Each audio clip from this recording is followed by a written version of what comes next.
আমি ঘৰত নাছিলোঁ যোৱাকালি তাৰমানে মোৰ মিছেছৰ চাকৰি সূত্ৰে মানে বুলকাডুবা বৰপেটা বুলকাডুবাত চাকৰি কৰে তাতে আমি সন্ধিয়া প্ৰায় 7টা বজাত ঘৰৰ পৰা ওলাই গ'লোঁ তো ঘৰখনত যোৱাৰ পিছত আমি গোটেই চুইচ টুইচ বন্ধ কৰি পেলাই ধূপকাঠি ধূপ ধূনা দিয়া সেইবিলাক চব মানে কিবা কৰি লাইট ঠাইট অফ কৰি পেলাই গুচি গ'লোঁ ৰাতিত কিন্তু ৰাতিত গুচি যোৱাৰ পিছত আমি অনুমানিক ধৰি লওক 8:30 মানত তাতে গৈ পালোঁ 8:30 বাজিছিলে তেতিয়া আমি 8:30 বুলকাডুবা গৈ পালোঁ তাতে আমি কোৱাৰ্টাৰ আছে তাতে থাকোঁ থাকি পেলাই ৰাতিটো তাতে থাকিলোঁ মোৰ তাতে 3:32 মানত মোৰ খুৰাৰ ফোন গ'ল যে তেনেকুৱা মানে ফোন যোৱাৰ পিছত মই ফোনটো উঠাব পৰা নাছিলোঁ ৰাতিপুৱা মানে 3টা বজাত হয় 3:32ত মোৰ তাতে ফোন গৈছে তেতিয়া ফোন যোৱাৰ পিছত মানে মই ফোনটো উঠাব পৰা নাই কাৰণ ফোনটো চাৰ্জিঙত আছিল মই টোপনিত আছিলোঁ পিছত মাৰ মোবাইলত কোনোবা আকৌ ফোন কৰিছিলে আমাৰ ঘৰৰ ওচৰৰ মানুহে তেতিয়া ফোন কৰাৰ পিছত মানে মায়ে কৈছে আমাৰ ঘৰখনত আগুন জুই লাগিছে বুলি তো জুই লাগিছে মানে ময়ো ফটককৈ উঠি পিছত লগে ফোন মাৰিলোঁ মোক আৰু কানুদা বুলি এজন মানুহ আছে আমাৰ ইয়াৰে ওচৰৰে মোৰ ঘৰৰ ওচৰৰে মানুহ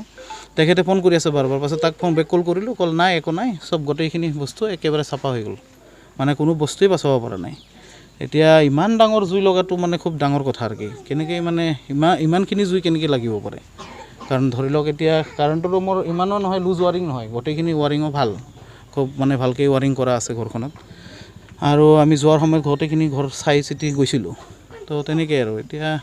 কেনেকৈ বা লাগিছে হয়তো ধৰি লওক মানে ক'ব নোৱাৰি নহয় কাৰ মনত কি আছে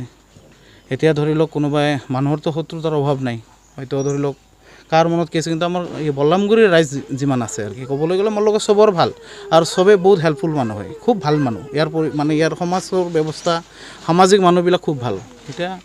ক'ৰ পৰা কেনেকৈ কি হ'ল সেইখিনি কথা ক'ব নোৱাৰি আৰু কি আপুনি কি কৰে মই ফাৰ্মাচী কৰোঁ আৰু মানে মোৰ মিছেছৰ মানে চাকৰি সূত্ৰে মানে তাতে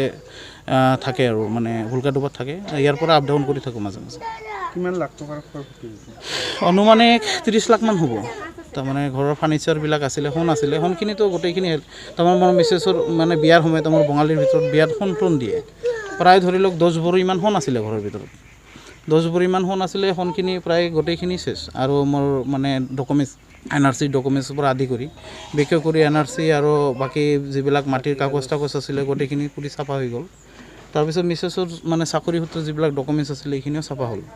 আৰু কেছ আছিলে প্ৰায় ধৰি লওক 3 লাখমান কেছ আছিলে মানে মই যোৱাকালি বজাৰ দিন আছিলে শুক্ৰবাৰ আৰু মানে সদায় মই এটা মানে খুঁটিত জমা কৰোঁ আৰু পইচা মানে আমি তাতে সদায় 500 কৰি পেলাই থাকোঁ তো তাতে প্ৰায় ধৰি লওক 50 মান আছিলে আৰু কেছ হ'ব 2-2.5 লাখমান এনেকুৱা কেছ হ'ব আৰু কি মিছেছৰ তাতে আছিল 20,000 মান কেছ তাৰ হাতত